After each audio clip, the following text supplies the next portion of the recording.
drifting through the wind, waiting to start again. Do you ever feel so paper thin, like a house of cards, one blow from caving in? Do you ever feel already buried deep, 6 feet under screams, but no one seems to hear a thing? Do you know?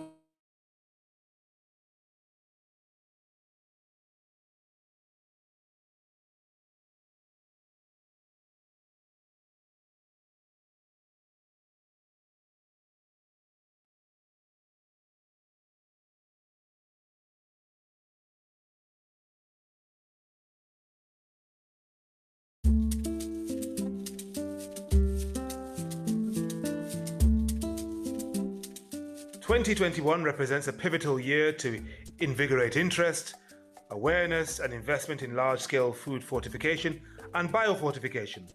The UN Secretary-General Antonio Guterres will convene a food systems summit as part of the Decade of Action to achieve the Sustainable Development Goals by 2030. And today we're taking a deep dive focusing on the complementarity between large-scale food fortification and biofortification, and the opportunities of ensuring the most vulnerable people are reached with nutrient-rich foods. What would you say the impact of COVID-19 has been on global malnutrition?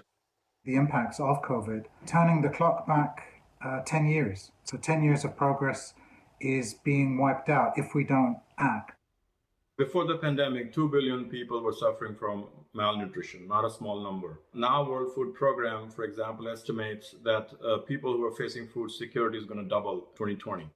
Lots of people have heard of fortification, but they probably haven't heard of industrial fortification or biofortification. So can you break those terms down, explain what the difference is between them and how they complement each other?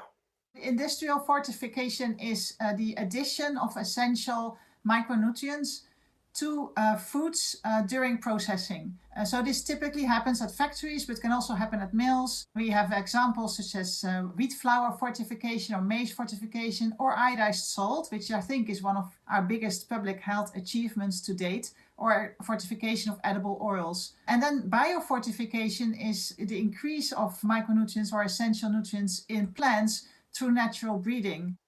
Both interventions have tremendous potential to expand their impact, but what needs to happen globally and at country level in order to realize this potential?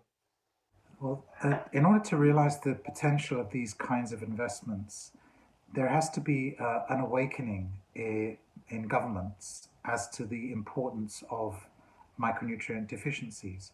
You know, micronutrient deficiencies are called hidden hunger for a reason, because their effects are hidden. We need to increase the access to affordable, nutritious foods. So staple crops like wheat, rice, millet, legumes that form a big part of the dinner plate, we need to make them as nutritious as possible. Where do large-scale food fortification and biofortification fit into the agenda of the Food Systems Summit, and what outcomes you would like to see out of the summits as far as scaling up is concerned? So for us, it's critical that these solutions, such as fortification and biofortification, but also other solutions that can help to eliminate micronutrient malnutrition, are being highlighted at both the Food Systems Summit and the Nutrition for Growth Summit that will be following this year. We need to see bold commitments, bold aspirational commitments that are then progressively realized over the following 3-4 years. So we want governments to get behind this, to demand it. And what's really interesting about these two interventions is that they are essentially proven interventions. We don't have to do a lot of piloting of them. We don't have to wait for a whole range of other things to happen. We can scale these things fairly quickly. We can make a massive dent in that 2 billion micronutrient malnourished number by 2030. This is the largest opportunity because all these interventions are right there and ready to be scaled up. What we need is strong and long-term commitments to make this happen.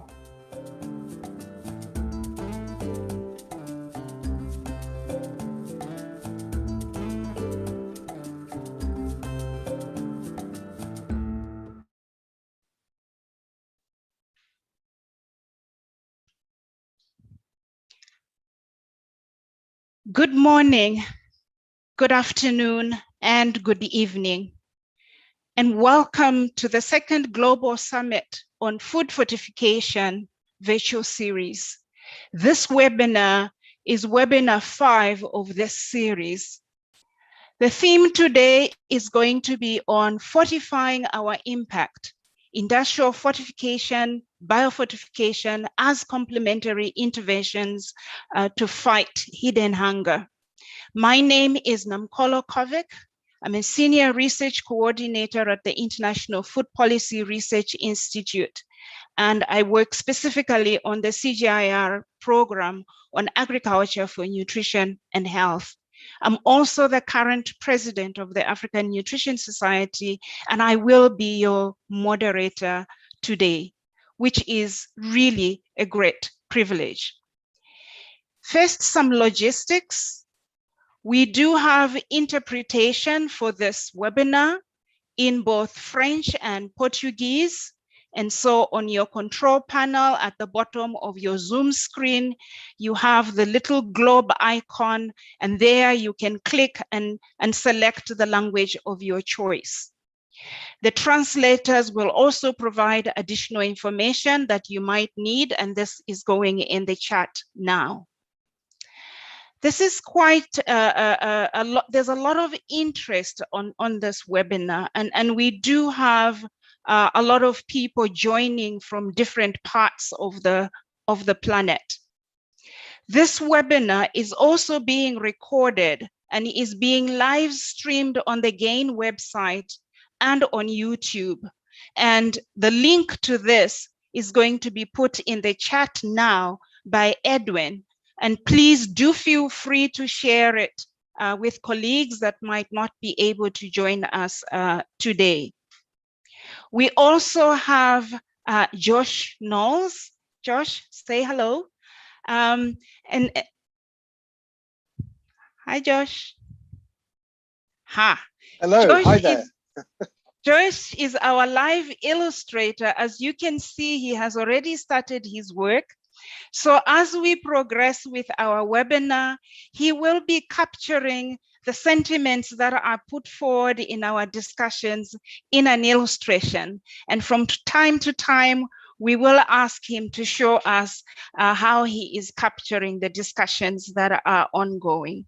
Thank you very much for your effort on this, Knowles.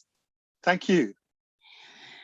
Now, as indicated already, the theme of today's webinar is fortifying our impact, industrial fortification, biofortification as complementary interventions to fight hidden hunger. Ladies and gentlemen, we live in a world where 3 billion people cannot afford a nutritious and healthy diet, where 6 out of 10 risk factors to disease are actually diet related, where 2 billion people suffer from micronutrient deficiencies or hidden hunger, as we call it. We are unfortunately familiar with the immense challenges of hidden hunger.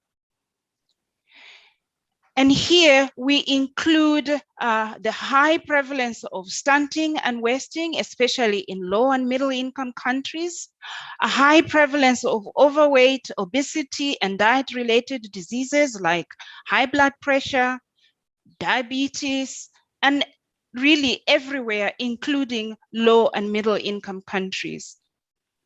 Simply put, 3 billion people not able to afford a nutritious and healthy diet, and 2 billion people having hidden hunger translates into staggering health and economic costs. And of course, loss of life, none of which we should really entertain. This webinar is therefore very important to discuss potential complementarities between the two important interventions, industrial food fortification as well as biofortification, both of which are very relevant to address the challenges that we face. I would therefore like to start by expressing my gratitude to the sponsors of this webinar and the organizers, the Global Alliance for Improved Nutrition Gain, the Micronutrient Forum, and Harvest Plus. To you, thank you for bringing this webinar to us. Today, we will hear from researchers, leaders in government, and implementers on opportunities and challenges for scaling these interventions to inform the UN Food Systems Summit process and related plans that are unfolding in different countries. We also look to informing the Nutrition for Growth Summit later in the year. We indeed look forward to concrete ideas, not only on what is possible, but what we should do as individuals, institutions, governments, and collectively as humanity to address hidden hunger. We will have 2 framing speakers and 4 panelists, whom I will introduce before they speak. As the webinar progresses, please put your questions in the Q&A function on your screen, and I will do my best to stream these to the speakers when we get to the Q&A section of the webinar. Please do indicate who you are directing your question to.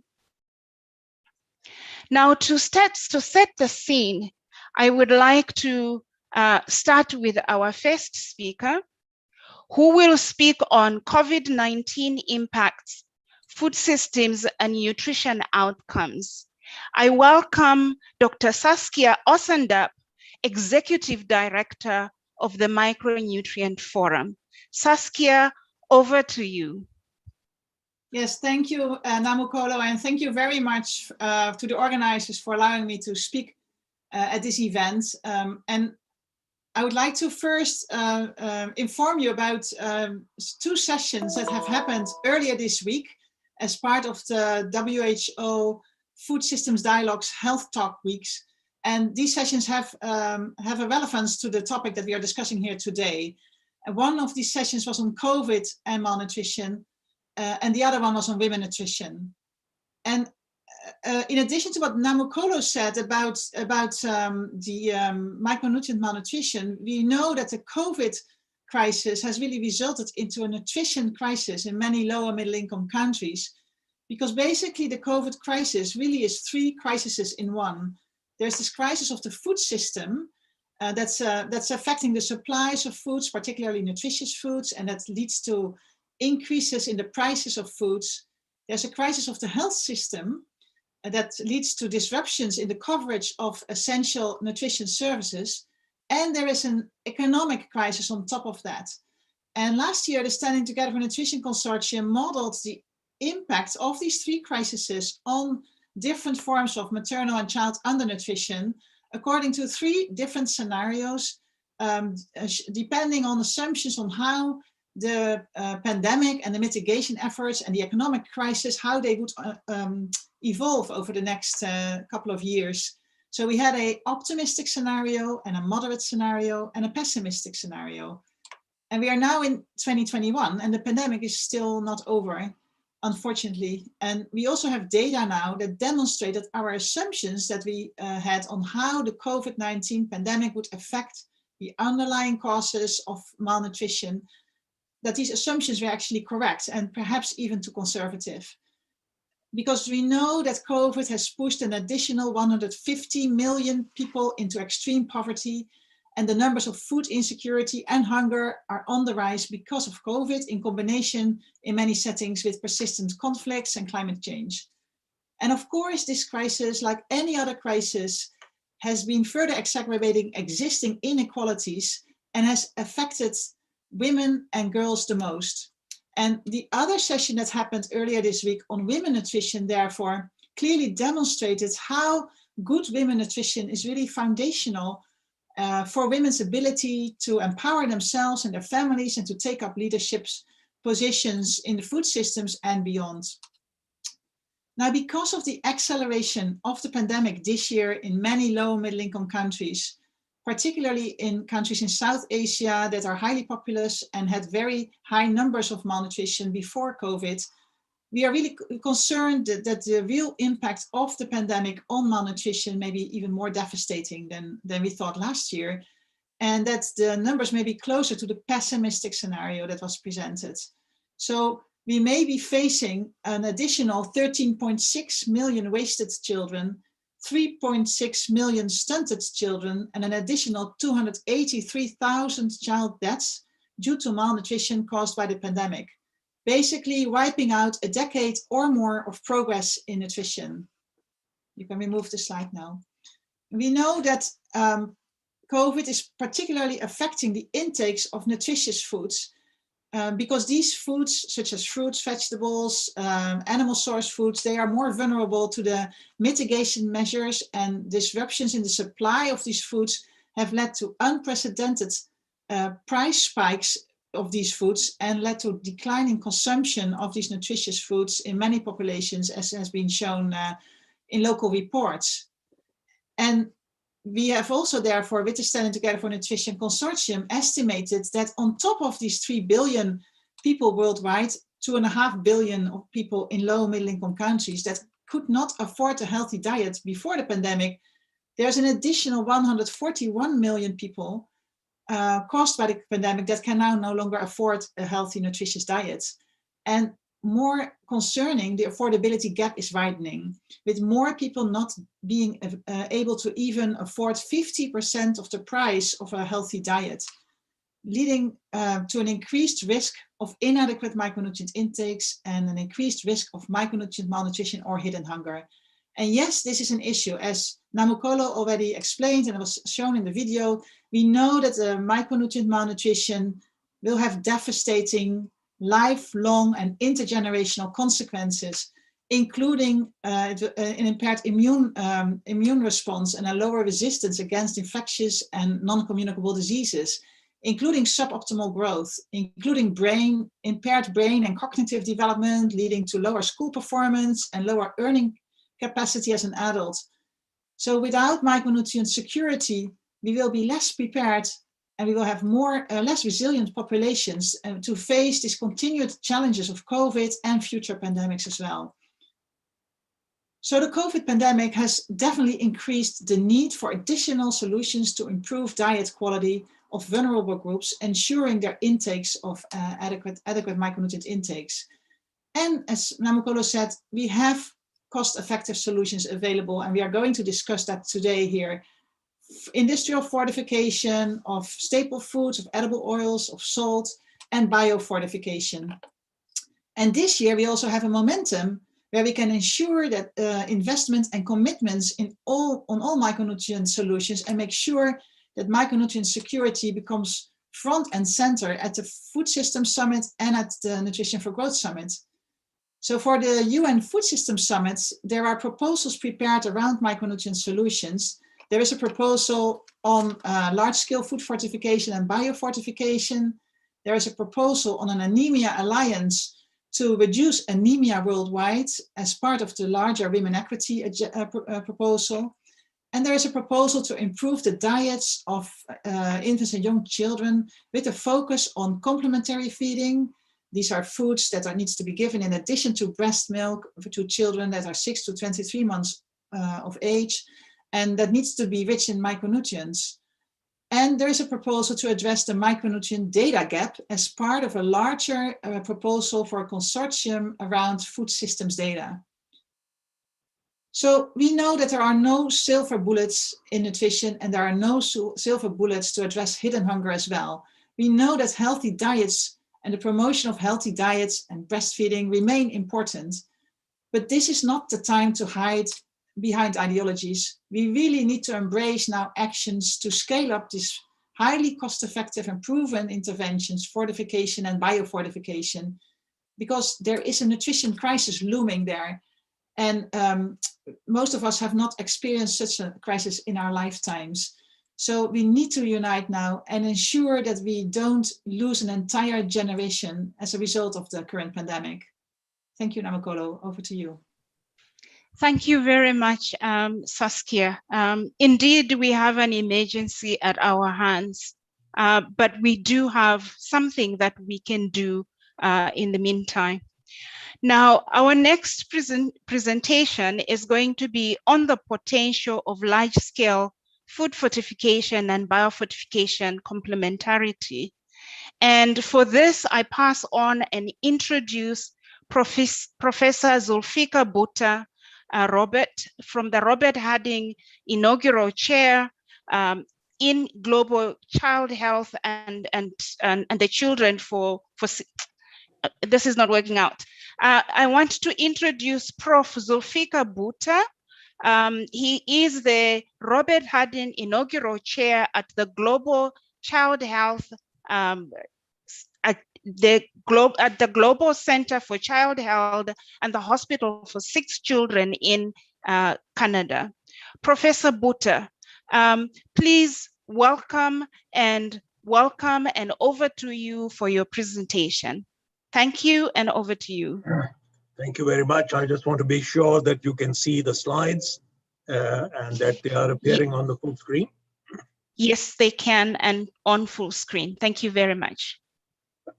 Thank you very much. I'm delighted to be able to participate in this particular summit, which is the second summit on food fortification. And I'm very pleased that the subject has been introduced, so I can be very specific. Alongside my own presentation, I have Emily Keats from my program, who actually led the work on large-scale food fortification, particularly that of staples, some years ago. And since I have to step off to an FAO-WHO consultation that's taking place right now, she will be joining you for the entirety of this session and be able to answer questions. So let me start by saying that fortification in particular in recent years has received a lot of attention for a variety of reasons, including its ability to impact nutrition at scale. And if you look at the scale of the problem, as Saskia already mentioned, the scale is enormous. I mean, this particular slide is from our most recent Lancet Nutrition series that focused on women's health and nutrition.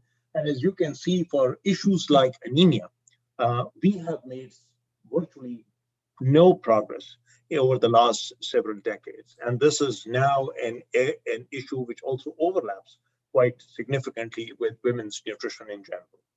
My apologies to interrupt, Dr. Bhutta, but your presentation is in display mode. You might like to click on full screen. Oh, all right. Let me just see how I can do that.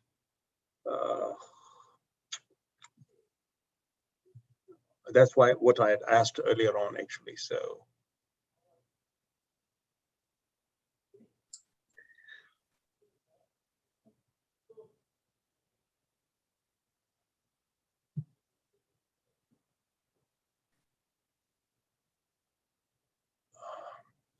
I'm not seeing the option for. If you go down to the bottom of your screen and you'll see display settings in the orange bar. I have an orange bar at the top, which does not show me display settings right now. That's why I'm struggling with this a little bit.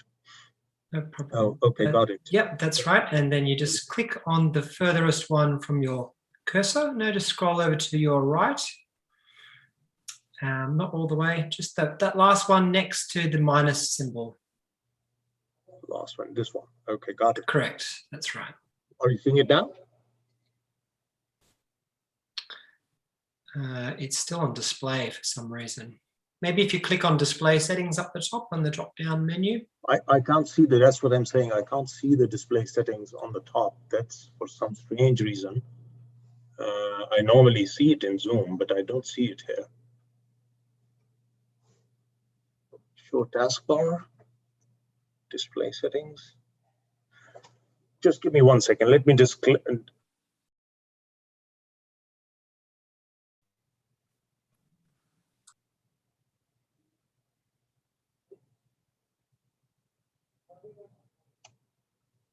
Are things any better?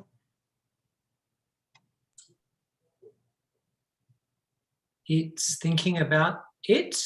No, Now it's taken off the screen, unfortunately. Okay, we can see the presentation. I think best to proceed. We can see it.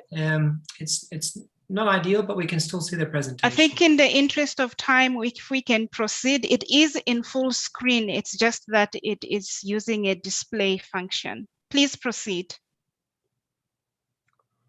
Right.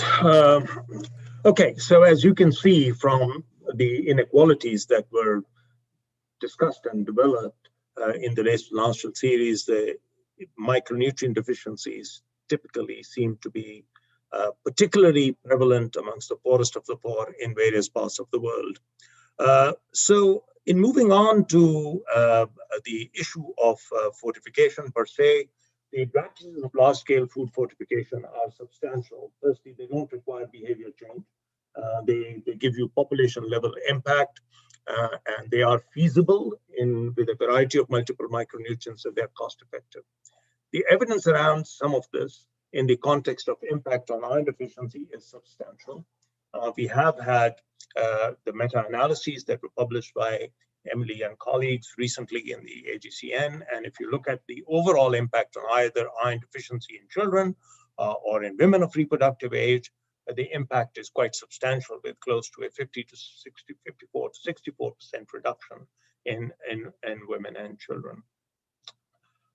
We also have an impact on the risk of anemia across a variety of age groups, including pregnant women, which are also quite substantial, irrespective of the increased demands in that particular age category.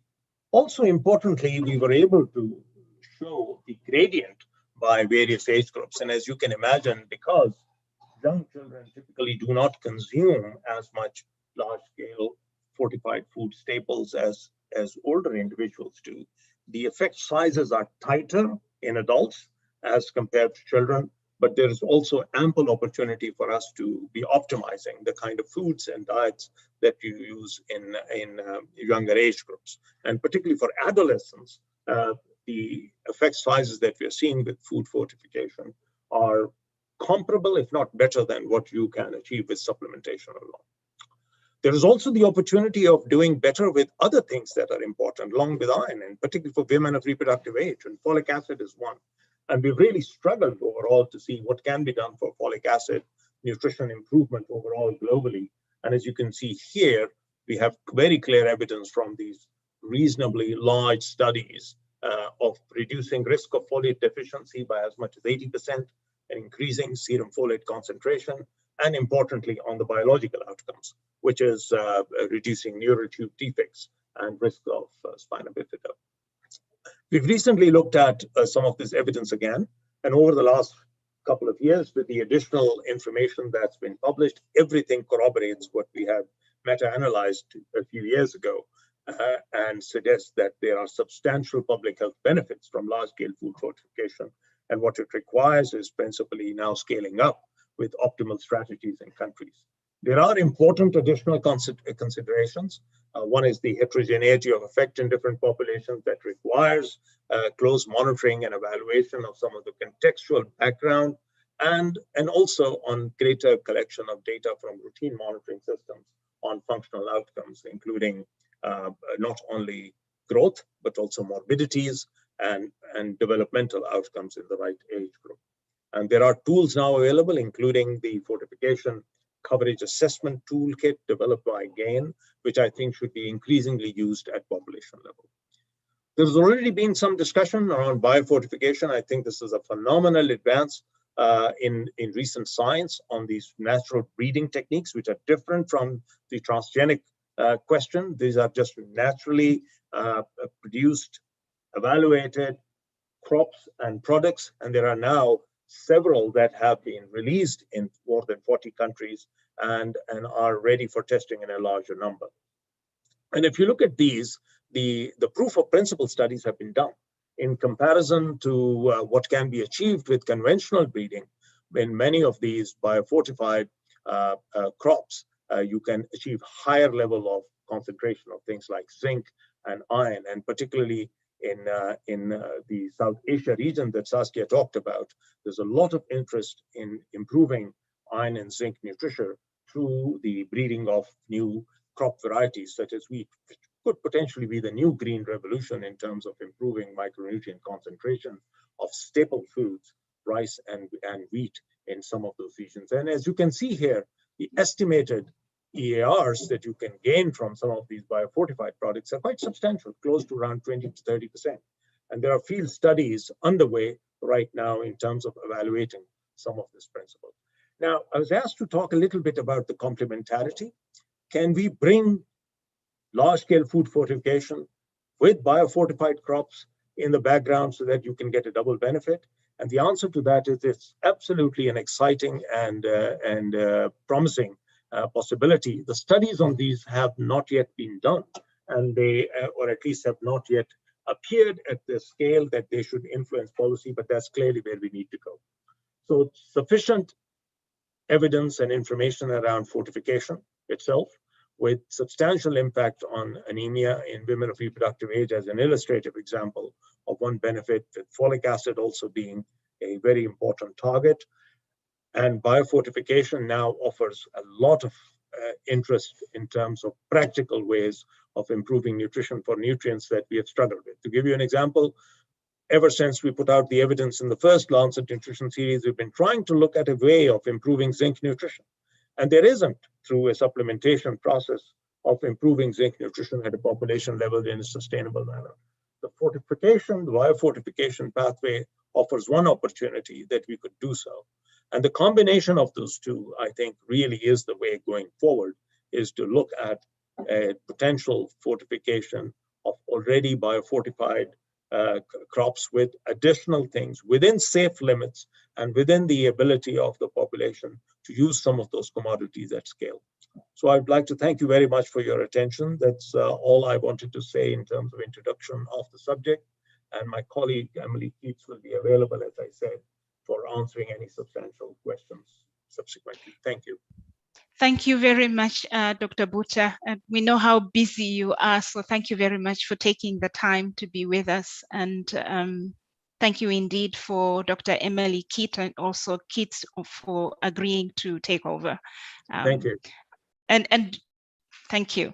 Now, at this stage, I'd like to ask Josh. Remember Josh, our live illustrator. Can you show us where you are at and maybe give us a comment on how we should see the picture that is emerging? Yes, Josh? hello. Hi there. Can you hear me?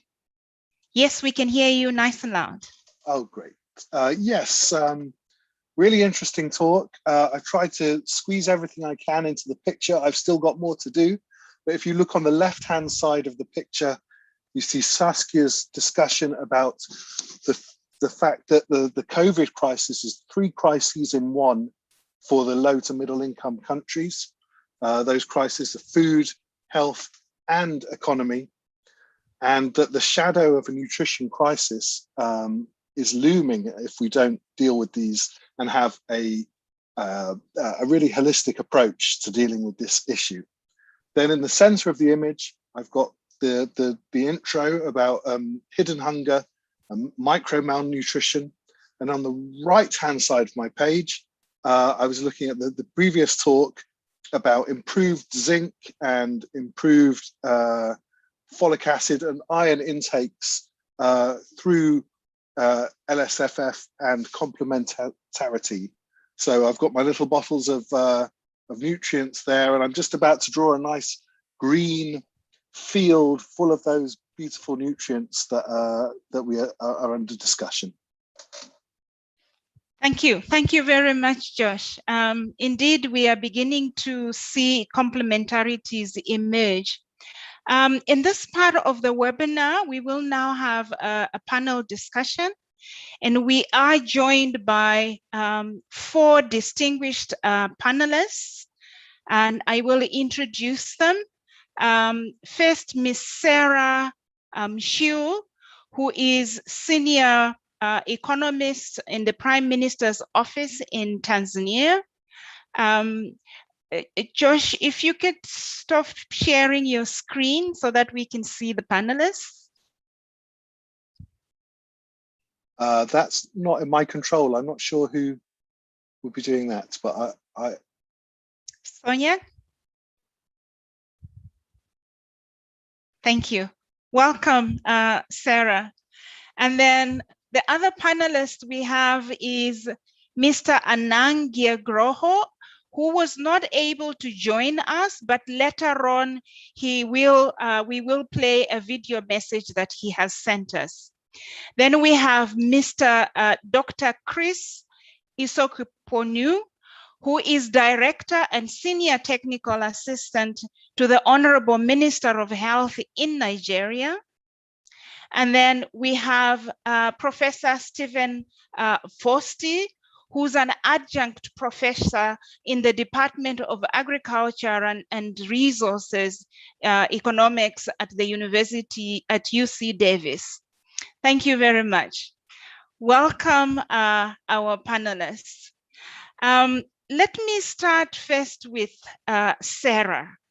I mean, you are based in Tanzania.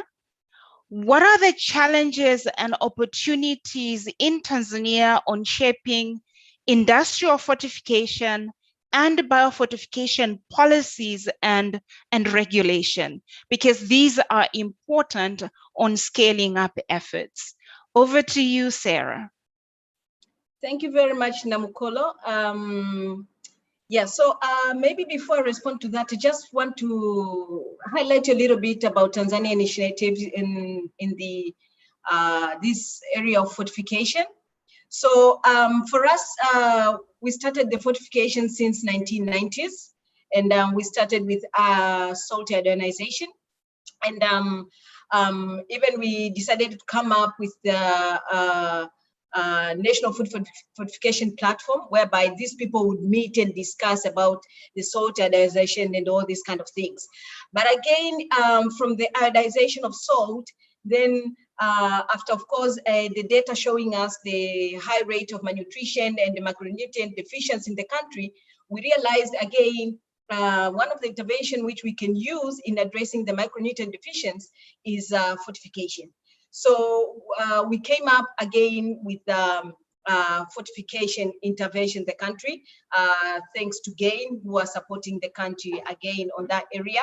And for us in the area of fortification, we are doing about 3 types of fortification. We are doing industrial fortification, and of course, we also have a regulation of food fortification in the country, but this was only mandatory to the large scale industries that are processing foods. And of course, the vehicle which we started with, food vehicles which we started with in fortification is maize flour, wheat flour, and oil. So we started with that, with the large scale industries, but we also came to understand on the complementarities, because some large scale, but they didn't have incentives of go to some areas in the rural areas and all that. And we realized that we had a challenge of fortification in the rural area, whereby most of the food, especially when I speak food, for us is maize, is produced there and is processed there, and a number of people are using maize from that side. So we thought in the area of complementarities to get all these kind of fortification food products, then we decided to do pilot in the rural fortification. This is for the hammer millers now. And we also do the home fortification. But again, on the complementarities, again, we came up with biofortification in 2019. And now this one again, is thanks we thank the Harvest Plus, who started with the research on that area. So at the moment in Tanzania, we are doing both. And we are considering very much on the issues of complementarities. So we have industrial fortification, we have home fortification, whereby we add some of the micronutrients in some foods, and this is private sector doing again. And we have also the biofortification, whereby at the moment we have released about 9 varieties of within the 3 staples food, which is maize, beans, and maize beans, and another one, an orange flesh potato. So those ones have already risen the market of biofortified food. So now coming to your question, looking at the environment, the policy environment, I would say there's a number of opportunities which we have, yeah, on the areas of policy. Because like I've said, we started with salt iodization. We already have a Tanzania standard for salt iodization. So we have that one in place, but we have the regulation of food fortification. At the moment, it is mandatory, like I said, for the large scale. But of course, at the moment, we're also thinking, given that we have created a lot of demand on food fortification, I'll also say a little bit about that part.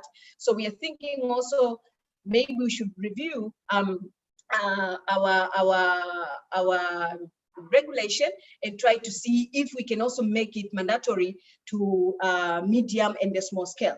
But even if it is mandatory to large scale, but also the hammers, the small scale, or the millers, the hammer millers are also doing fortification. And we have a number of industries, and this one is also thanks to Sanku, who are also doing, is about like 300 and something hammer millers are doing fortification. So in terms of the policy, the laws, the policies, the act, we have both in the fortification at the salt side and at the food fortification of maize, flour, and oil.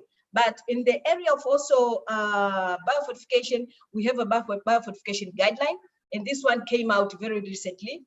It was last year, already launched, and it's even in the website in the Ministry of Agriculture. And this one has really provided the guidance of how to do the biofortification in the country along the value chain. And it also insisted on some things which we think might be able even to address some of the challenge, which also I'll mention, even the myth of biofortification in terms of if it's about verification or a GMO. It's a very nice guideline. You can also look at it. So we tried at least to say that our biofortification is more of the traditional one, conservative one, you know, that myth. So okay, wow. I think in the interest of time, I see that there's a lot that is going on in Tanzania. I particularly like the fact that you mentioned the use of fortification even for hammer mills and for home fortification. So what I would like you to do is, I'm not going to just let you off the hook. I know we've got time constraints, but I would actually like you to add additional information in the chat box on two things. One is on the home fortification, what we are doing, what you are doing there. And the other one is on how you are controlling standards with the hammer mill fortification, because I know there are a lot of African countries that have wondered how to actually do that. So thank you very much. And it's a lot, it's exciting and a lot that's going on in Tanzania. Thank you. Our next speaker is Mr. Anang Niegrobo, who's the Director of Food and Agriculture Ministry of National Development Planning in Indonesia. He was not able to be with us, but I asked him to indicate and share on key nutrition challenges facing Indonesia and the role of biofortification and industrial fortification in the government's strategy and what needs to be done to scale these up. And there is a short video message that he has sent us that we will play now. Edwin, please go ahead with the video. Over to you. The government commits to scaling up zinc rice as part of national strategies to reduce stunting. Already, the government have facilitated some 10,000 hectares of paddy field planted with Inpari IR Nutrisi. For 2021, the government targeted an increase to more 50,000 hectares and 200,000 hectares in 2034. Zinc rice is a practical, sustainable response to stunting in Indonesia. Farming families will benefit from improved nutrition and health, and the high zinc trait will remain in the seed harvest after harvest. For reducing stunting, rice biofortification is one of our interventions. Now, some initiatives to improve zinc rice are in our discussion. linking Sing Rice in our Food It program, developing market incentives to scaling up, and others. Fortification and biofortification is a cost-effective strategy during pandemic or in the normal situation to complement food diversification program and supplementation. Therefore, strategy is needed for strong and fast advocacy to all stakeholders. To support future fortification and biofortification, there are 4 strategies including research and development and innovation on food fortification and biofortification as the base of policy formulation, information system and data collection on food fortification, technical assistance hub providing service for addressing problems faced by actors, B2B, G2B, R&D2B, capacity building for all stakeholders, including farmers, businesses, researchers, technicians, to policy makers. Again, we deliver our appreciation for giving us this important chance to share our experience, especially on biofortification. Thank you very much for that message. I now want to move on to Dr. Chris. Dr. Chris, in the Nigeria situation this time, what is the role for industrial fortification and biofortification to address micronutrient deficiencies? Can you perhaps share challenges and opportunities around the oil industry and vitamin A in Nigeria, and also how the use of biofortified cassava and orange sweet potato are being used to address vitamin A deficiency? Over to you, Dr. Chris. Thank you very much, Namukolo.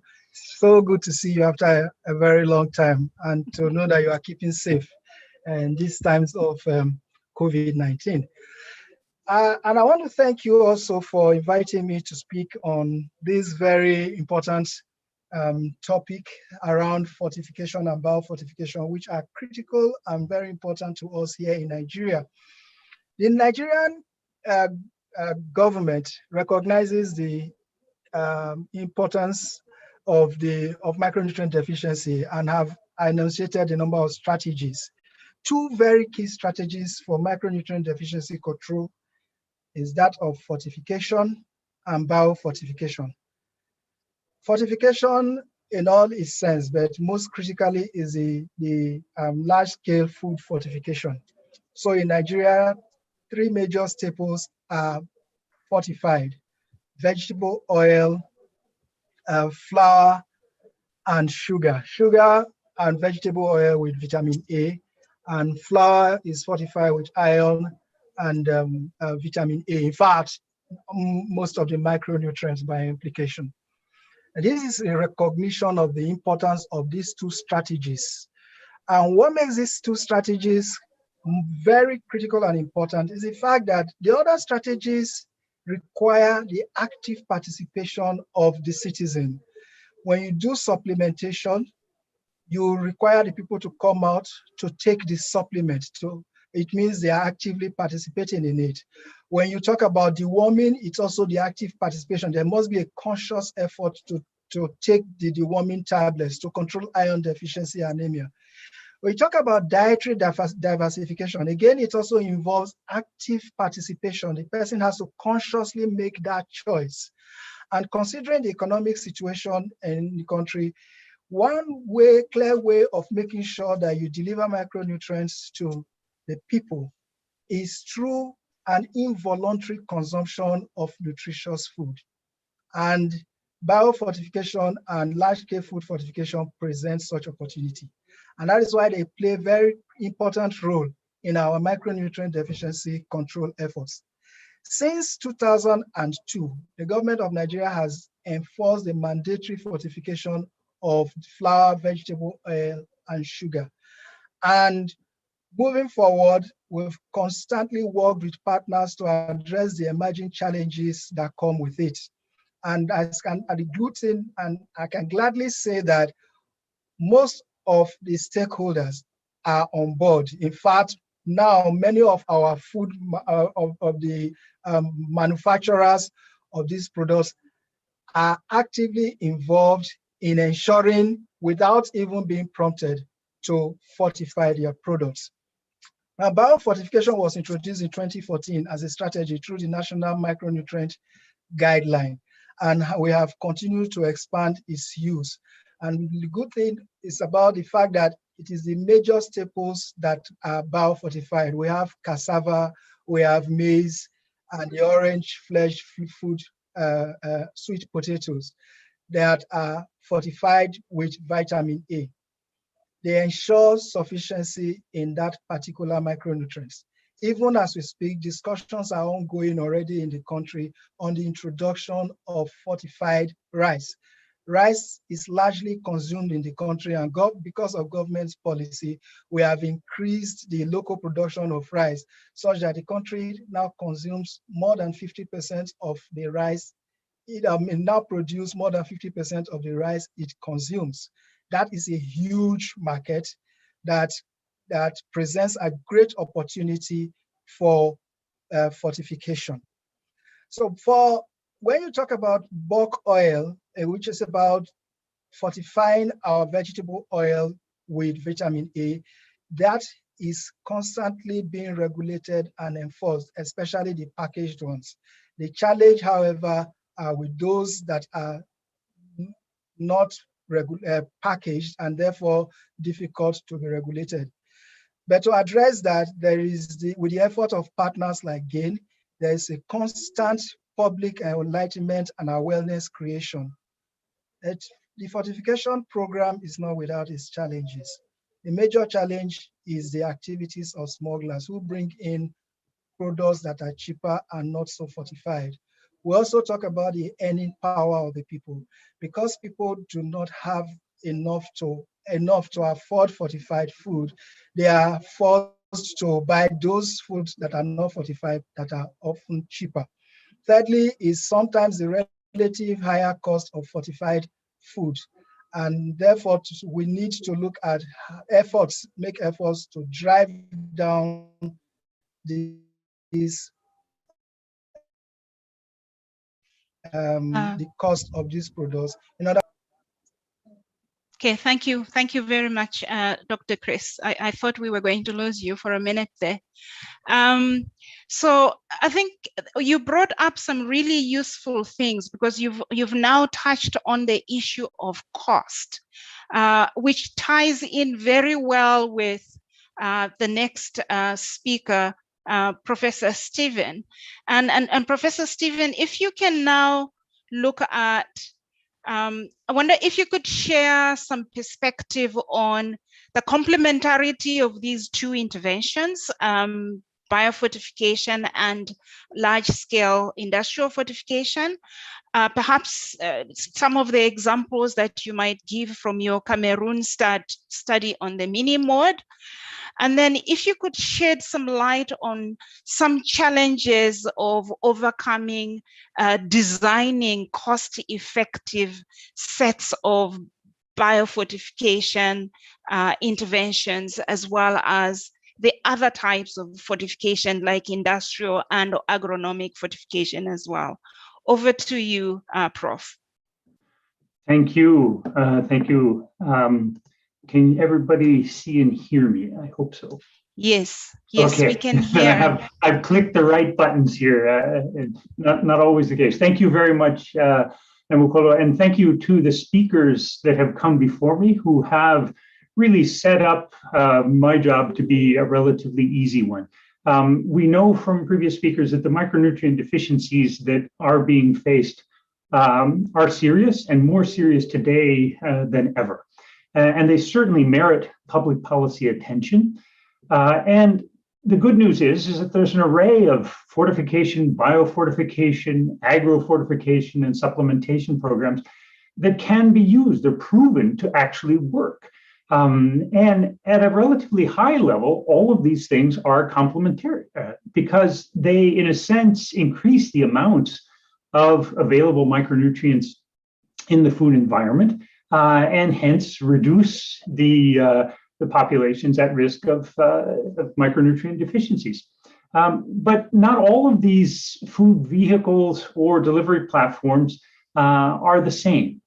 They differ in terms of their reach, the people who actually consume them, or the number of people that consume them, the amounts of micronutrients they deliver. Their establishment and management costs differ as well.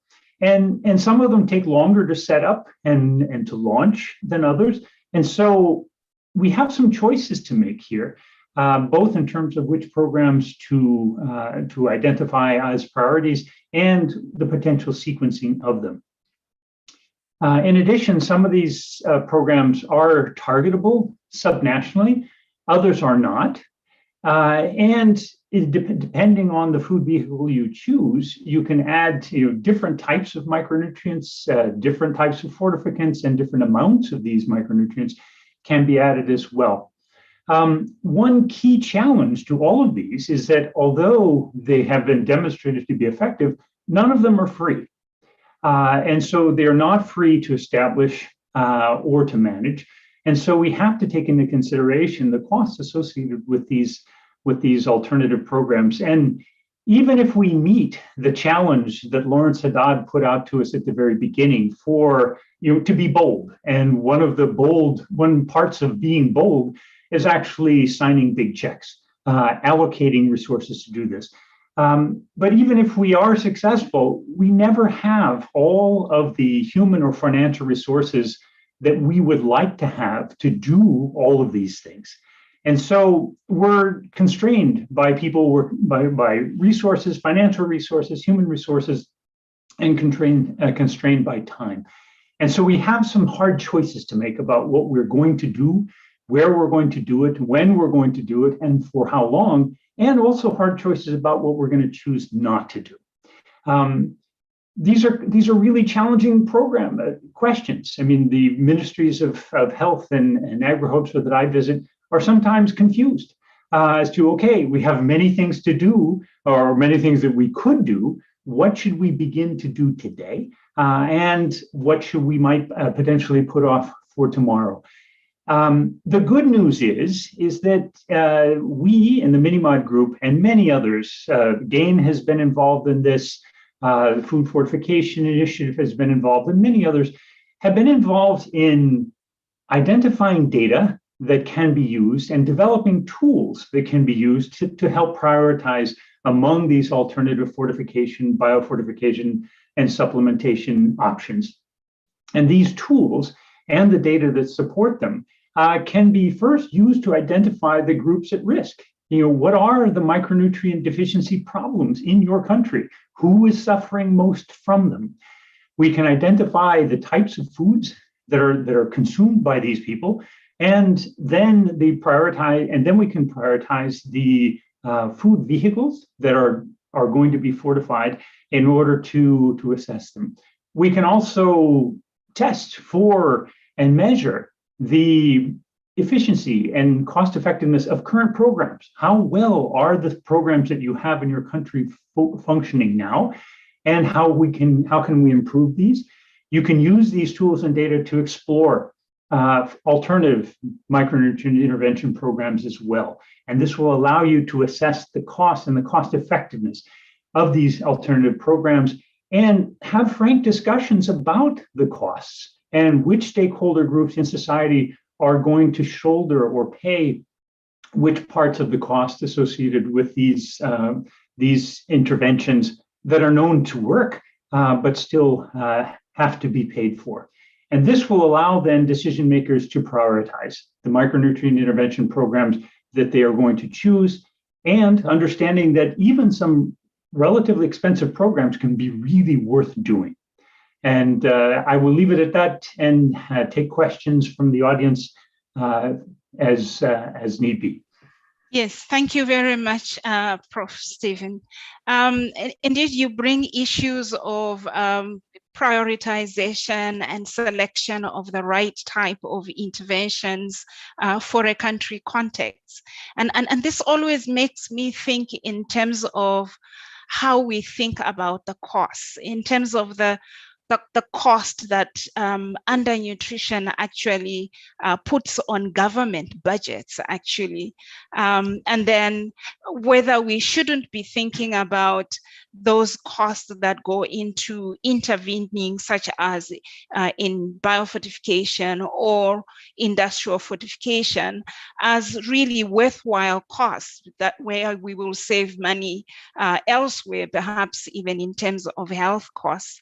At this stage, I wonder if we can visit Josh and see how Josh is doing in terms of the images that are coming up. Josh, you have your famous 20 seconds again. Yes, hello. Oh, hang on a sec. Let me unmute myself. We can hear you. Oh, you can hear me. Great. Yes. Yes, again, so much to cover visually, but I'm just trying to get some of these crops in here, the sweet potatoes, the maize, the beans, the discussion of home fortification that came up, and the idea of keeping costs down are definitely points I'm going to continue to work on in my image. And then I think I've just got space here to illustrate what it says in the bottom left right hand corner of the page, which is about bold action requiring strong data sets and a real commitment to resources. So I'm working out an image for that, and that will go in there by the end of the discussion. Thank you. Yeah, I love the orange sweet potatoes. I can see the orange sweet potatoes, the iron beans, and the maize as well. Yeah. Thank you for that. I wish I could draw like that. So for the next part of our webinar, I will now pick some of the questions that have come through in the Q&A function. And I would like to, I think Prof. Buta, when he left, he introduced Dr. Emily Keats, who's a senior research associate at the Center for Global Child Health at the Hospital for Sick Children in Canada. I finally got that name right. Dr. Keaton, I want to actually pass this question on to you. What are the downsides of fortification? What is the cost at scale? Is there a risk of absorbing too much nutrients, such as vitamins, etc.? And if all staples were to be fortified, if it becomes mandatory, what might be the risks there? Over to you, Dr. Keats. Hi, thank you so much, Namukolo. That is several part question. So I might ask you to repeat some of those again so that I don't miss any parts. I think the first bit was what are the downsides to fortification?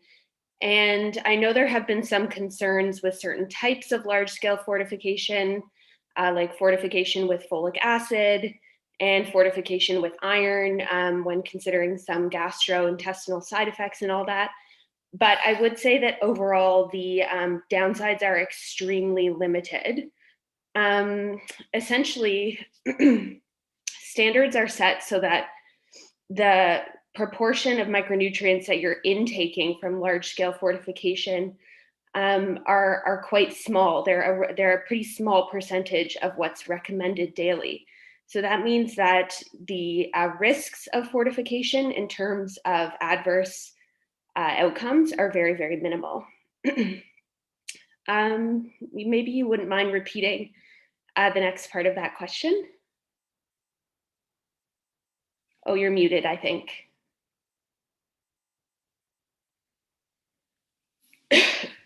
Sorry. The next part of the question was around the scale in terms of if all the staples were to be fortified through mandatory fortification, would there be risks to that? If you could address that. Over to you. Thank you, Namukolo. Yeah, I think that is an important consideration that countries need to think about when they're planning for all of the various strategies that they'll have put in place.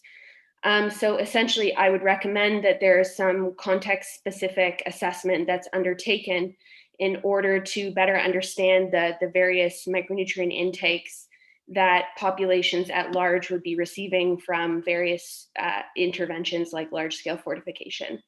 I think there is a risk that could be associated with excessive intake if there was an individual who, say, was receiving supplements, also eating biofortified food and eating fortified foods that have been fortified industrially as well. But again, as I mentioned previously, the percentage of intakes, the percentage of your recommended dietary intake is quite small that you would be receiving from a fortified food. So overall, I would say the risk is low, but it is something that governments should consider when they're strategizing.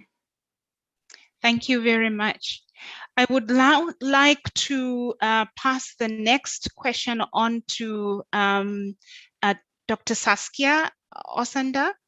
There was a comment in the chat that says, in the current pandemic situation, there is concern that the deficiency of micronutrients like vitamin A, D, and zinc is linked with the severity of infection. Is there any plan in any country, it sounds, to deal with specific micronutrient deficiencies as an agent of addressing COVID? I just wanted to first start this question with you, Saskia, given the work that you are doing now with COVID, whether you are picking up anything like that. Over to you, Saskia. Yeah, so we've also seen those reports coming out, and we are following that with interest. I would think that at the moment the evidence is not yet solid enough to really link individual micronutrients to severity of disease and or recommend supplementation in relation to COVID. So we wouldn't recommend that. We do know that micronutrient malnutrition in general is affecting immune response against the common infectious diseases. And in many of the settings we're talking here, these are diseases such as diarrhea, respiratory infectious diseases that are still important killers among children as well. So we do know that micronutrients are important for immune response. We don't have sufficient evidence yet to link them to the COVID infection per se.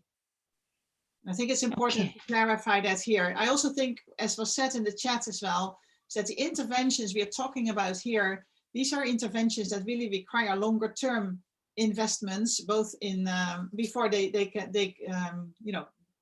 can be installed in programs.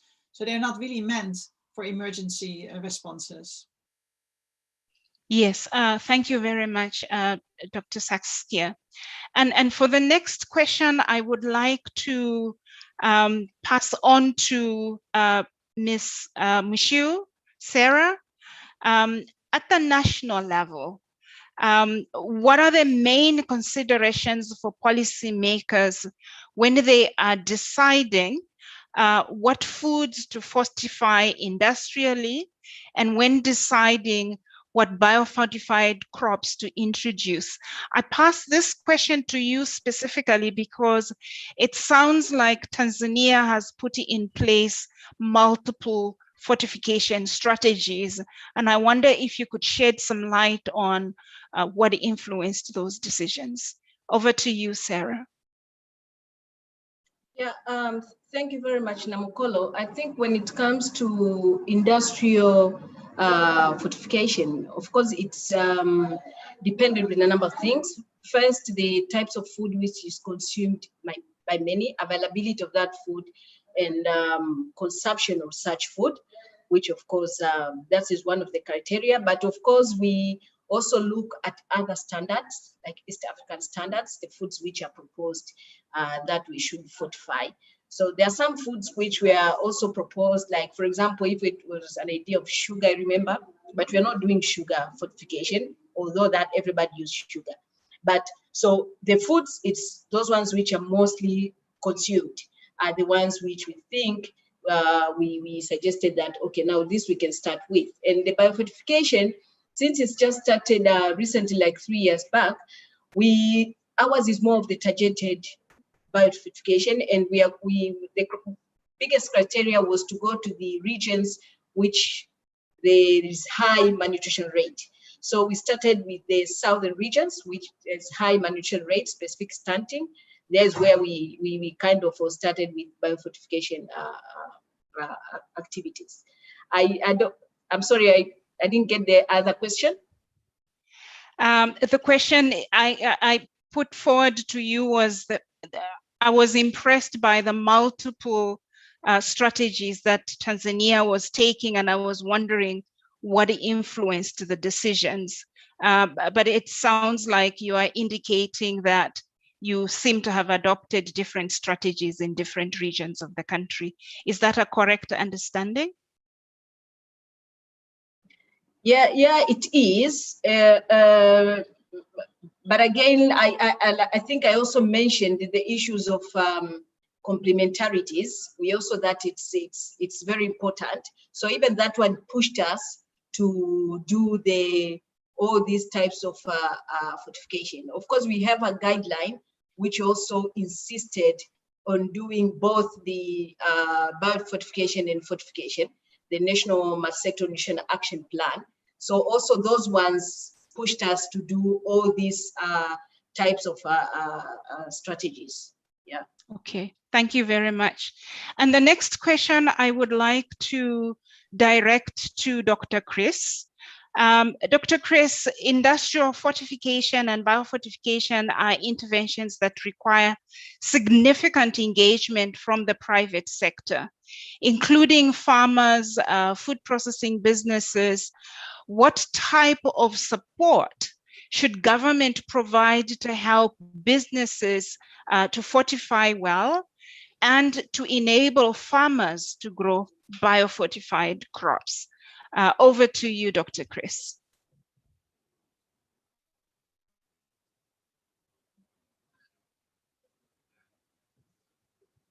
Dr. Chris? Yeah, thank you very much.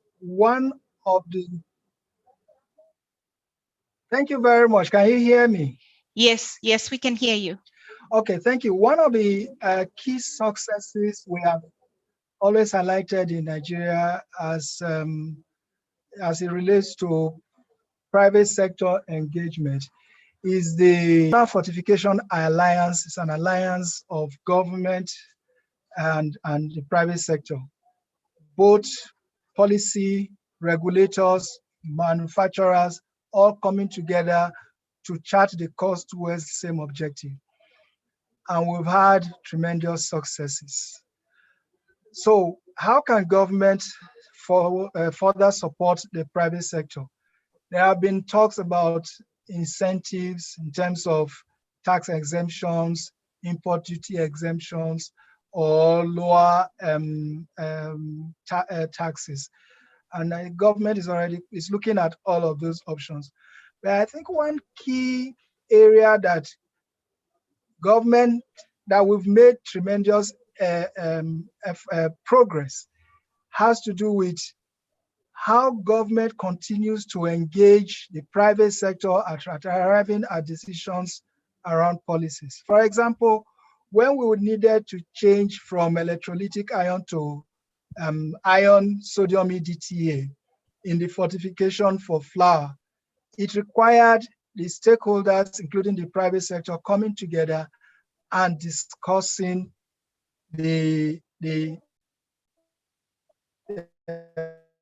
how to move that forward. Now, as for of biofortified crops, the Sun Business Network in Nigeria has continued to champion that option. In fact, the SBN has successfully brought together a number of small-scale farmers, large-scale farmers, and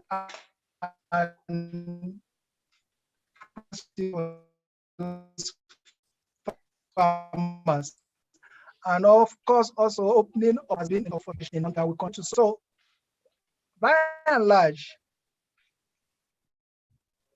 all angles are being explored to ensure the continued participation of the private sector in the government's fortification program. The National Fortification Alliance, for example, is chaired by the private sector, not government. So while the private sector is chaired, government provides the secretariat. Okay, thank you. Thank you very much. And then the last question, there's a lot of questions, and I think I'm going to ask whether the organizers can address some of the questions that we will not have a chance to answer, and maybe include answers on the website after the event. The last question that I want to take now, I'm directing to Prof. Stephen. Prof. Stephen, this question is about the different types of tools that are needed to support government in terms of decision making. And the question is really about, with respect to large scale fortification and biofortification, and to support implementing these interventions as part of the national strategy, what tools are already there that you would recommend for governments that are trying to make some decisions? Sure, my great pleasure. First, you have to know your problems. And that means that you have to know what people are consuming and the extent to which inadequate intake is actually happening in your countries. And that requires data. It requires ideally dietary intake data at individual level. But if you don't have that, we have secondary data sources that we can rely upon to give us some broad brushstrokes as to which groups, which populations within your country are actually suffering from micronutrient deficiencies, or at least inadequate intake. The second is you need to know, in a sense, the cost functions associated with these alternative intervention programs. They are, like any other intervention, collections of investments and activities that must be done in order for them to actually function properly and function efficiently. And so we have tools available that allow us to estimate the needs and the expected benefits of alternative interventions, like fortification and biofortification, or subsets of them, either done individually or jointly, and they need to be done jointly to address Dr. Keats's question of, okay, well, when you add all these things up, are you into a dangerous range in terms of micronutrient excess intake? We have tools that can do that. And we can link the expected benefits and the expected costs with these tools as well, and then help provide guidance and more information for the discussions about what to do, when to do it, where to target these things, and how to ensure that they're going to be done well. Prof. Now, I think we are now at a part of our webinar where we can see what type of key messages have emerged. Dr. Saskia, I'm going to come to you shortly after getting to Josh first. I want to see the image from Josh first, and then I will come to you, and I'm going to tell you what I will ask you to do first. So you are extensively involved both in the UN Food Systems Summit process, as well as, I am sure, also in the Nutrition for Growth Summit process. So I'm gonna come and ask you to give us, what are your takeaway messages that you've picked up from today's discussions, bearing in mind these two opportunities that have opened to us.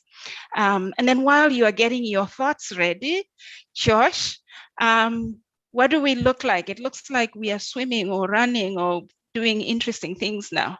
Over to you. Yes, thank you. There's, again, so many questions, so much to cover. I'm just trying to capture each question with an image. So the first one on the left, reading from left to right, the downsides of fortification. There's a scientist looking there with a magnifying glass or a microscope to check on these things. And the answer that we heard was that the amounts are minimal. But then if we go to the other side of the drawing, there was a quote about knowing your data sets. So kind of across the whole image of all of these questions, there's a kind of a bracket around them that says that data is kind of so important, and really keeping track of the data is absolutely key for all the stakeholders. So that's what I'm getting so far, and I'm going to keep drawing these pictures and adding to them. So this one guy is a farmer on the far right, and this lady is expecting a little baby anytime soon in the middle. Looking after those people. Thank you. We are looking after all those because they are all subject to this hidden hunger that we are discussing today. Now to you, Dr. Saskia Osandup. Key messages that you've picked up, bearing in mind the opportunities that have opened to us as a planetary population. Over to you, Saskia. Yes, thank you, Namukolo. And yes, this session was very enlightening. Actually, we knew already, of course, that there is an enormous issue of hidden hunger or micronutrient malnutrition, and we know now that the COVID crisis has further increased the number of people that cannot afford a healthy diet, that cannot consume sufficient nutritious foods, and cannot have adequate micronutrient intakes. But as Dr. Bhuta illustrated, we have these cost-effective solutions available, and they work. I mean, they do have substantial public health benefits, also on functional outcomes. Neural tube defects were mentioned with lifelong long implications. And also biofortification is ready to scale and really has shown to also improve micronutrient intakes and outcomes in people. And despite the fact that there have been, and a complementarity has been discussed, and it was really, for me at least, reassuring that that it is already happening in countries. So we heard these examples from Tanzania, from Indonesia, from Nigeria, that these interventions are implemented and are implemented together in these countries. In Tanzania, they have mandatory fortification of large-scale produced foods, and they are now including biofortification in that, and they are definitely also looking at how to expand the mandatory fortification to the smaller scale producers, and home fortification was mentioned there as well, which I really found very impressive that they have that in the programs. Also in the other countries, in Nigeria, that was mentioned as well. I think what was also became clear was in all three presentations is the importance of having this in the legislation of countries. At the same time, also the importance of tackling remaining challenges around the individual interventions, but also around the complementarity of these interventions. What was mentioned was that, and I think, that the importance of legislation also creates a need for enforcement of legislation. I think there were also quite a number of questions in the chat that said, if it's not enforced, then how can we make sure that it's effective? And I think that's critical. What was meant was the challenges with the smaller size producers and packages, and how to make sure that legislation is also enforced in these type of settings. And the costs were mentioned, and how can we make sure that these types of interventions remain affordable for everyone?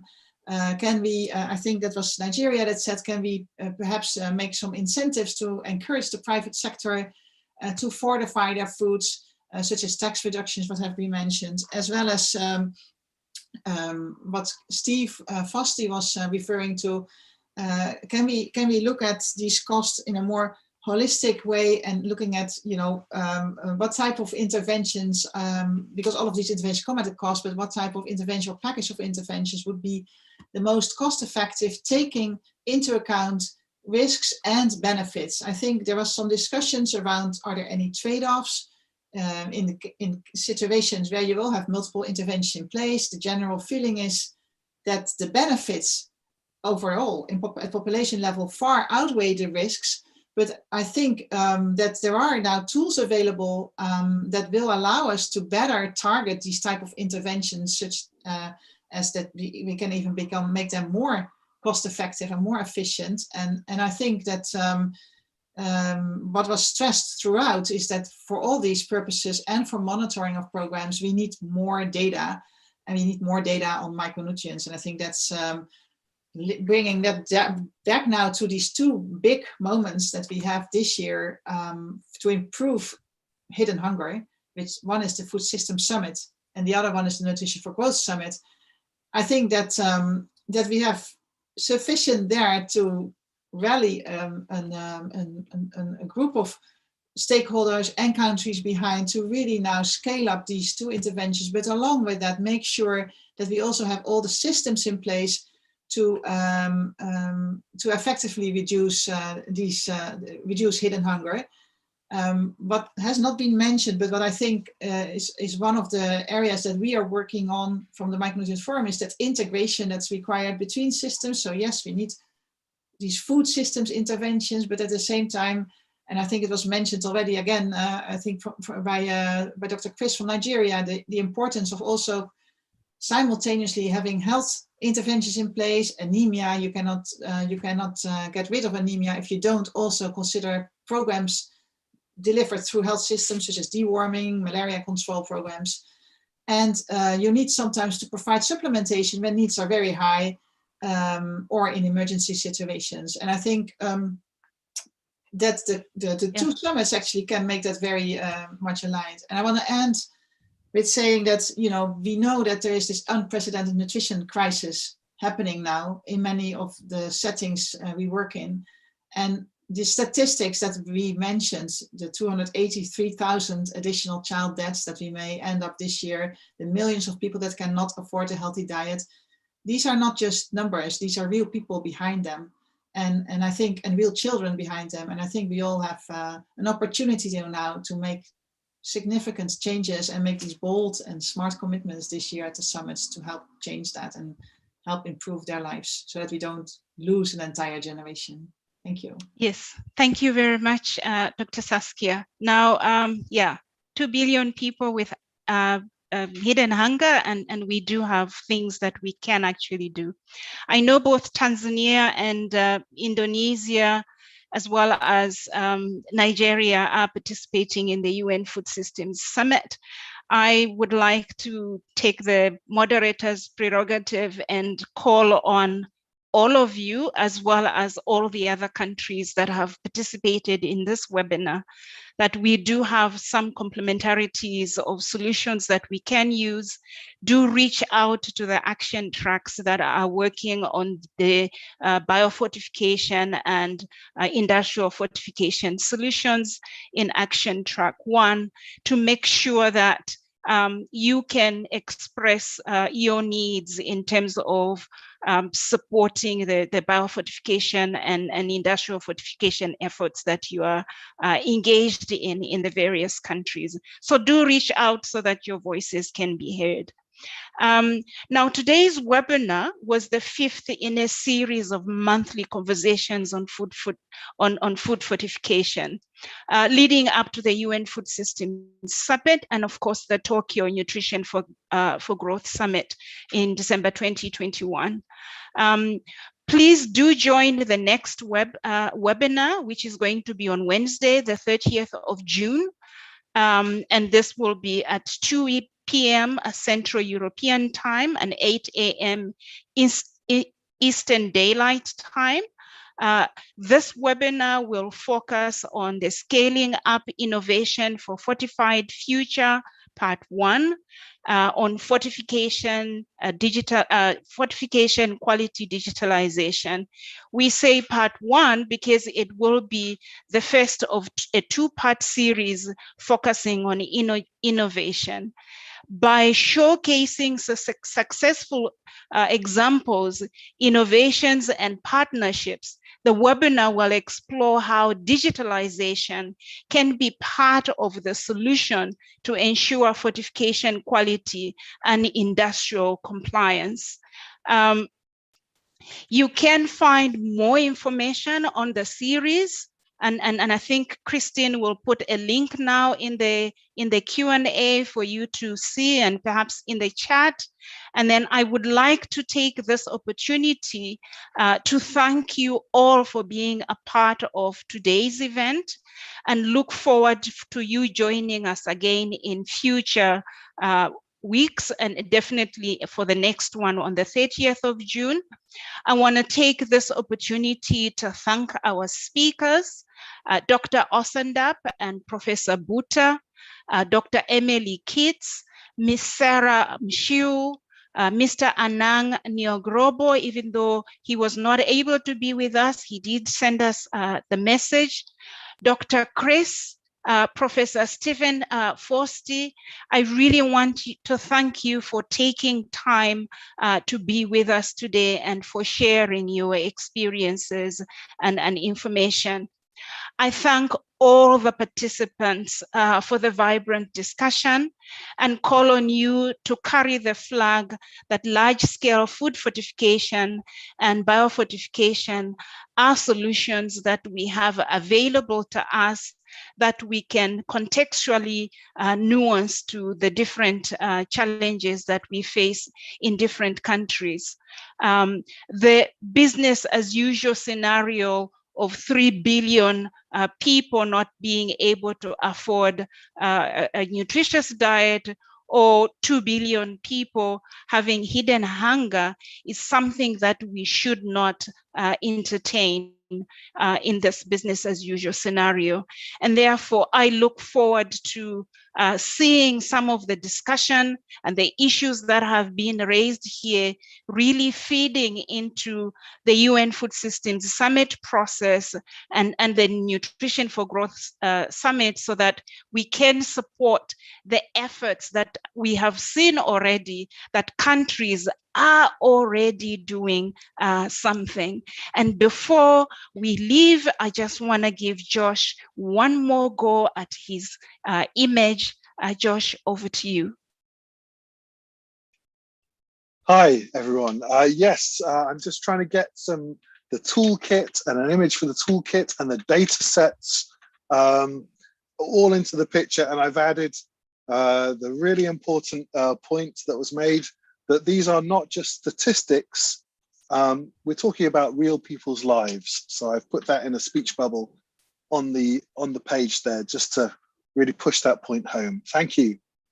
Thank you very much. And to all who have participated, remember, we were live streaming. The event has been taped. So if you have friends that might have missed the event, please do share the links and make sure that they can also be a part of the information that was shared here. And on that, I would like to say thank you all, and good day for the rest of your day. Thank you and goodbye.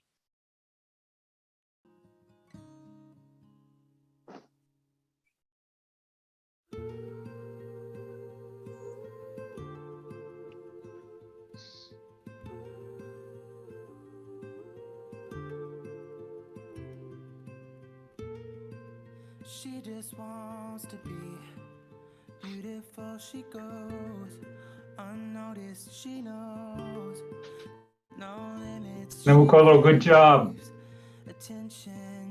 Excellent. Good work. That was quite a challenge with all these